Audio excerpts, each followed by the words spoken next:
Fusebox.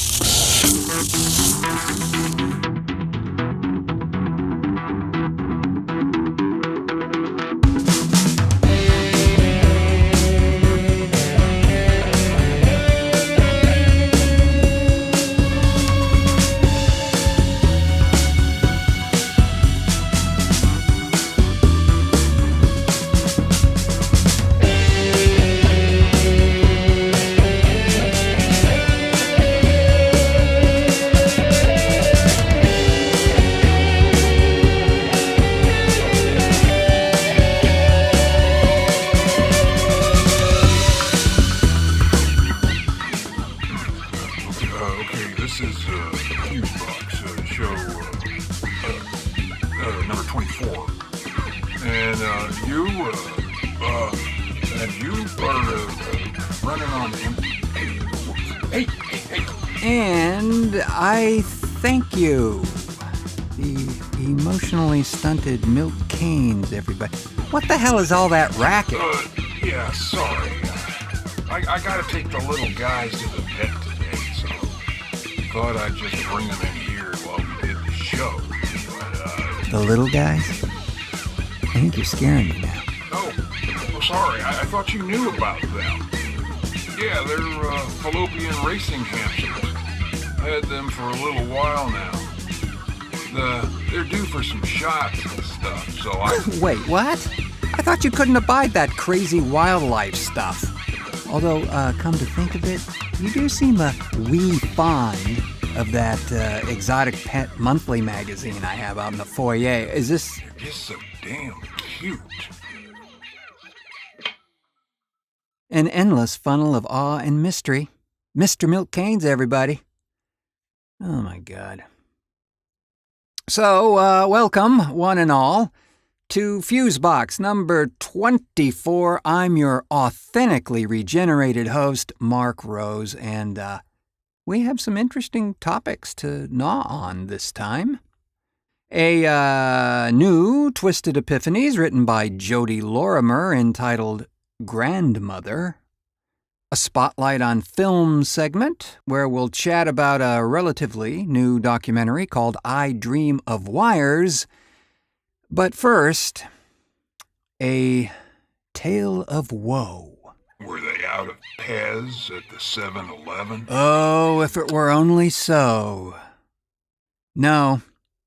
So, as I mentioned on the last installment of Fusebox, you're going to be okay in there, right? Yeah. They're just excited by all the flashing lights and stuff. They'll be fine. That is one frightful racket. All right. Just checking. So what I was saying was, on the last program, I had mentioned that we were going to be launching a new website for the Fusebox show. Not one connected to Facebook or any of that, just a freestanding old school kind of thing, right? And we've been happily slogging away at content. Well, we're happily slogging away now. You see, as many folks do these days, websites are constructed pretty much anymore through the use of WordPress or templates like that. There's a bunch of them out there. And there's thousands of templates out there that you can customize and give your own personal spin to. And I certainly gave this one a spin. For the Fuse audio design webpage, I had the extremely competent assistance from friend and audio drama colleague Jamie Lawson in that process, which made it probably, no joke, the most uncomplicated web adventure I'd ever had. So naturally, I thought, hey, maybe for this Fusebox site, I should give it a try myself. It looks fairly straightforward, according to these vague and falsified tutorials I see right here. How hard can it be? So I start the process. Download the little WordPress thingy and the theme thingy, and then endeavor to start configuring this database file as you're instructed to do. Tweak all that PHP stuff, and then, it seems fine until the upload process. Upon which time, I successfully manage to screw up the database connection to the site, so that you're now greeted with a delightful, and I do mean just tantalizingly horrid, white page with a horrible Times Roman type stating, "Error, cannot connect to database." Yeah, that was bad enough, okay? I mean, somebody should actually be taken out and summarily shot for that typeface. But come to find out, somehow, in addition to this manglement that I just did, I also managed to mangle the Fuse audio site. Took it completely offline as well. Because we got "Error, cannot connect to database" there as well. Thank you. Thank you very much. That's why they have this thing called an expert. Yeah, I know. So, between an impassioned plea to Jamie and chatting with the host for the two aforementioned sites, we did get it wrangled out. And soon the show site will be up, and I'm sure we'll regale you all with warm welcomes and all that fun stuff, but there's just this odd feeling about being unrepresented on the interwebs, particularly once you've already been there, for even a brief time. It's most curious. It's that kind of sinking feeling that gives way almost immediately to shock, and then rage, and then some sinking feeling again, and then rage, and then more sinking. You see, this is why I just stay the hell out of those waters. And I'm not a technophobe. Perhaps a wise man to do so. And here's the funny thing, is it actually makes me want to learn more about this so I can avoid silly things like that in the future. Swimming with sharks, I know. Delegate, man. You gotta know when to delegate your time. Because, you can... Oh, for crying out loud. Hey, come back here, you little... Oh, no. Tell me it's not so. Son of a gun. They got loose? Well, not all of them. But one or two, maybe. Oh, son of... It's so hard to tell because they clump together so tightly when they're not racing around. Oh, crying out loud. Hey, man, you need some help in that? I mean, we can take a... Well, in theory, that would be great. Except I'm afraid that if you come in here, one will buzz out the door. All right. Well, let's take a little break and see if we can restore some order and decorum, shall we? Yeah, right. Press 5 if you can reach it. File 13. A tender moment between Sigmund Freud and his mother. So, did you kill your daddy, baby? Yeah, mommy. Good boy. Now, give mama a big sloppy kiss. Well, one of them might have gotten through the air vent. Wow, you think so? Well, that cover is just slightly bent. How would they get in there? They could squeeze in between pretty easily. Well, they are. They are. They're small. They're really small. Well, okay, I'll tell you what. I want to do the spotlight on film thing. So by the time it takes me to get back there, why don't you just, queue up the ID thing. We'll keep our eyes open. How far can they go? Yeah. All right.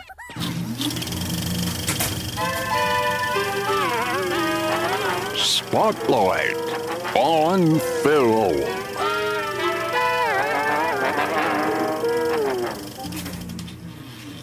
So I wanted to alert you all about another wonderful geek fest of a documentary that's been recently added to the Netflix library. And once again, one I can highly recommend for your viewing pleasure. It's entitled I Dream of Wires and is released through another DVD company of renown, First Run Features. Check them out. They've got some fascinating stuff on their roster as well. And this documentary is the work of filmmaker Robert Fontinato and Jason Am, and concerns itself with the rise, the fall, and the eventual rebirth of the modular synthesizer. Now, for those who do not know what a modular synthesizer is, you will certainly find out in this film, but in short, let me just tell you that back in the mid-'60s, there was a great deal of experimentation being done, the least of which by Robert Moog, with a kind of box that made a lot of noise. And it didn't have a keyboard. It just had a bunch of holes in the front. And you could take these little 6-7-inch patch cords and fly one into one input and fly the other end in some other input and see what you get.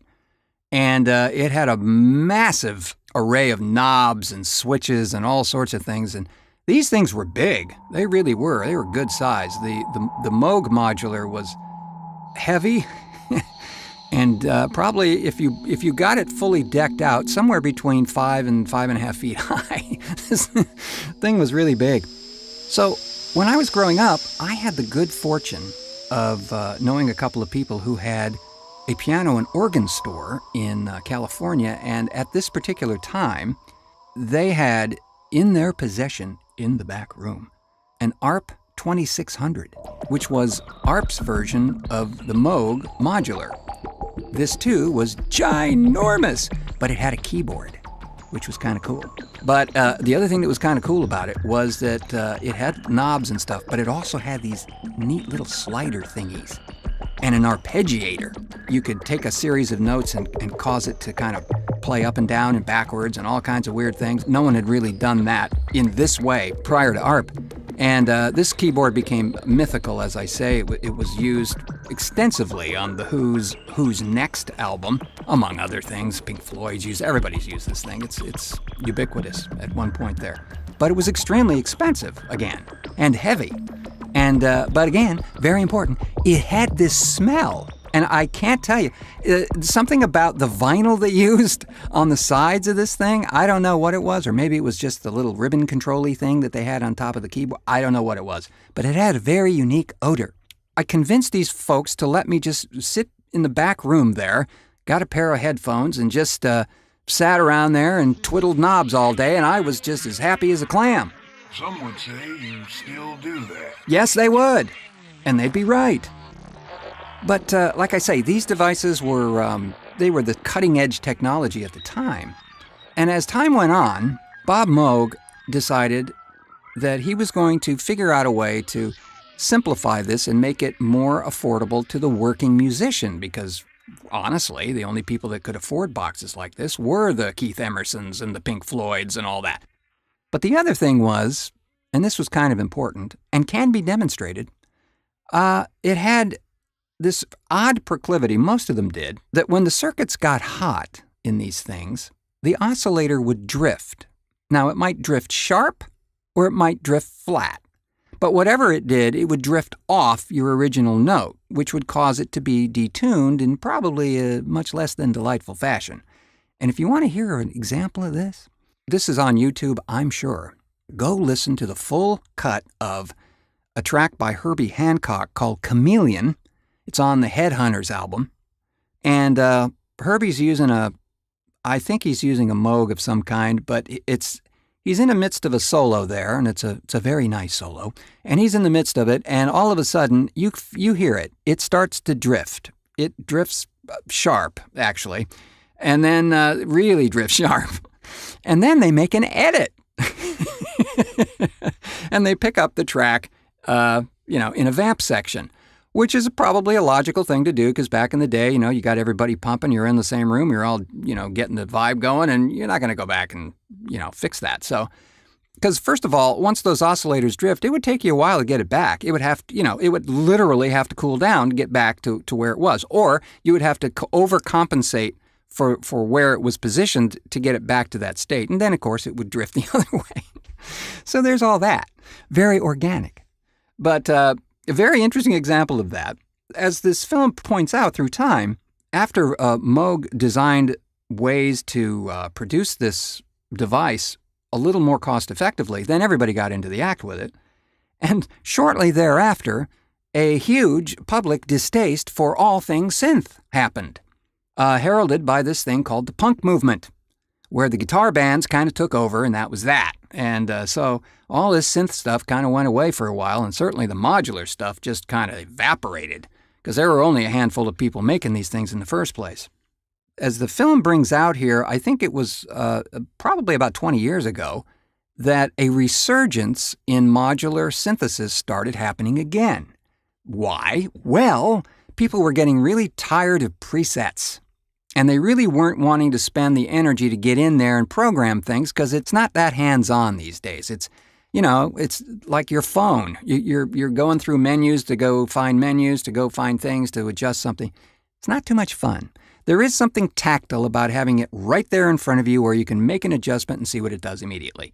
A couple of smaller companies decided that they were going to repurpose the modular idea in a shorter format and still utilize a lot of the same technologies and redesign their own circuits in many cases. But the long and the short of it was they're going to make it affordable to everybody. And that's what's happened. So you've got these modular boxes now that are very cost effective, a couple of $100 in some cases, that you can just add in a what they call a Euro rack style, and you can just keep adding these modules until you covered your entire bedroom. They've got really great interviews on here with people like Trent Reznor from Nine Inch Nails, Gary Newman, Morton Subotnick, Vince Clarke of Erasure. Subotnick's interesting in that he's one of a handful of people they interviewed on here who actually designed circuits himself back in the day, not for retail sale, but for his own use. So he knows what it's like from the ground up. So I would say all in all, I Dream of Wires, definitely worth the time.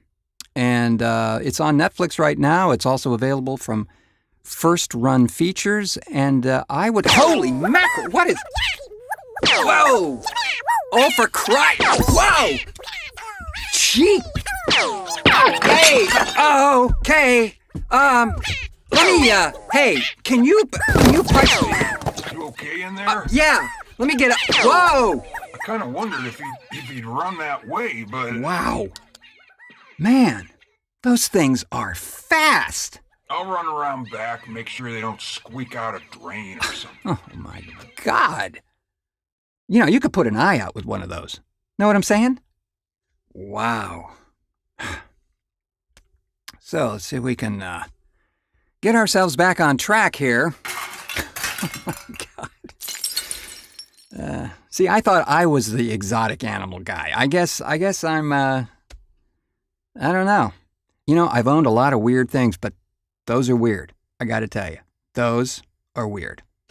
Just saying. I know, but they're just so damn cute.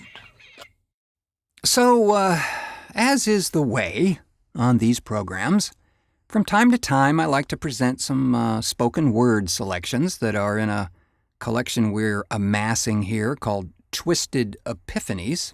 Oh, and by the way, somebody had asked where that name had come from.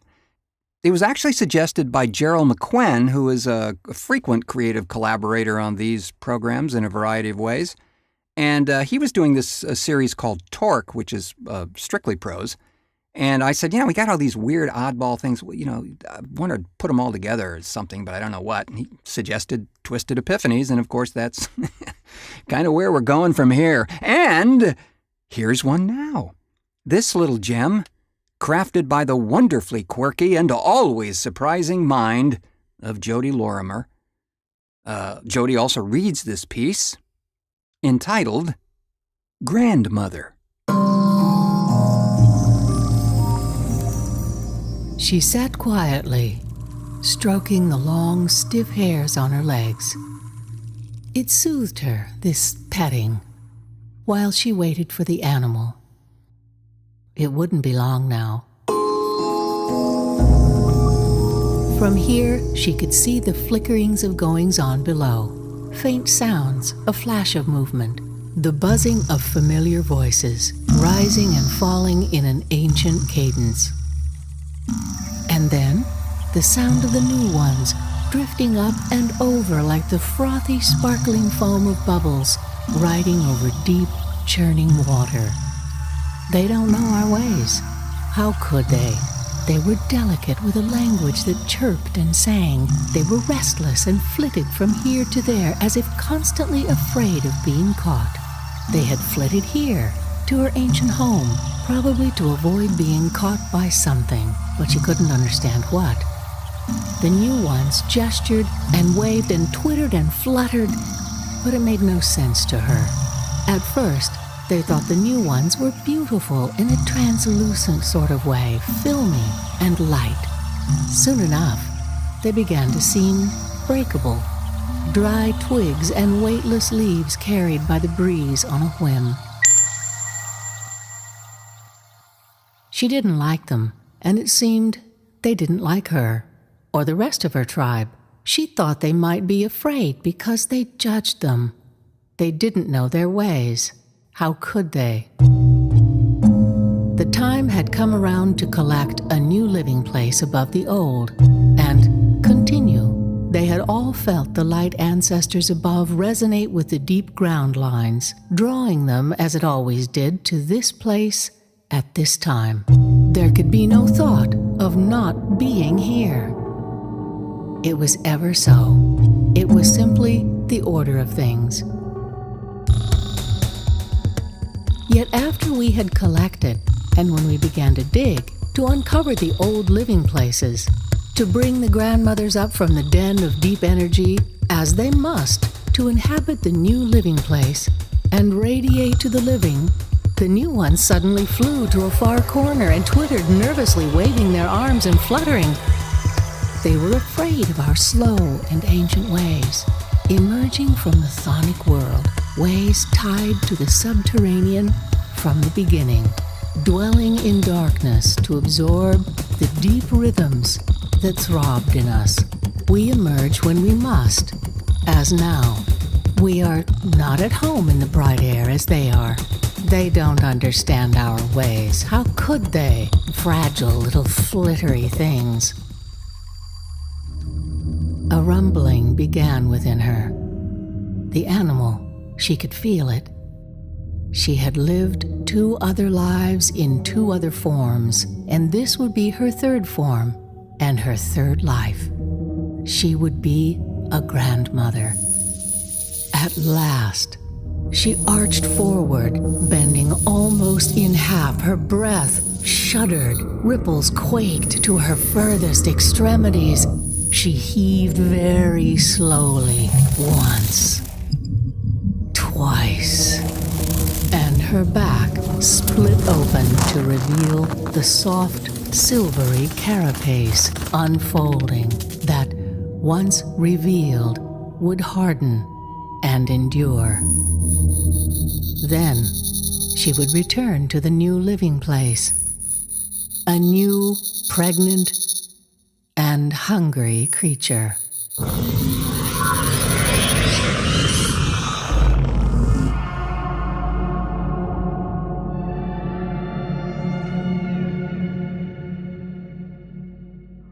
So if you enjoy those odd little sonic departures, please by all means let us know here at Fusebox, because we've got several more in the works and would be thrilled to hear from you.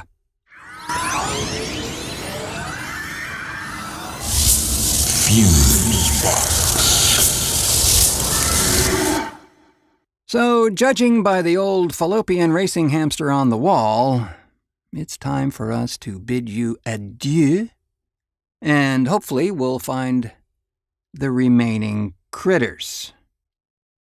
Hey, should I go get Eco and Milo to help you go look for them? You know, Japanese pocket squirrels are great little... I don't know about that. What if they, get into some kind of disagreement? No, see, what you're really thinking is what if they get into some conspiratorial confab and plot a nefarious scheme to bring snow cones to the not-so-free world, huh? Isn't that right? Actually, no. Grand. Okay. So, thanks are indeed in order for the glamorous vocal assistance of Carol Adams, Jodi Lorimer, and Suzan Zeitlin on this edition of Fusebox. And as always, the reliable but somewhat distracted Milt Keynes over there for technical assistance and fallopian racing hamster wrangling. Mr. Keynes. Pleasure was all yours.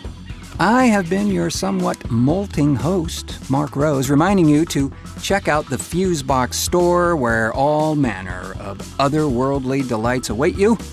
And you can see a link in the show notes for that. And also by going to FuseAudioDesign.com and clicking the store menu item. Or just go to the Facebook page for the Fusebox show and click the always handy Shop Now button, and you will be deliriously whisked away to aforementioned store thing. Also, a most sincere thank you to Jamie Lawson for the late hour rescue of web entities, whom, without missing a beat, righted all cyber wrongs in one deft motion. Maybe she should run for president. Just saying. Once again, friends, thanks for pushing play on this edition of Fusebox, and until our next cartoon.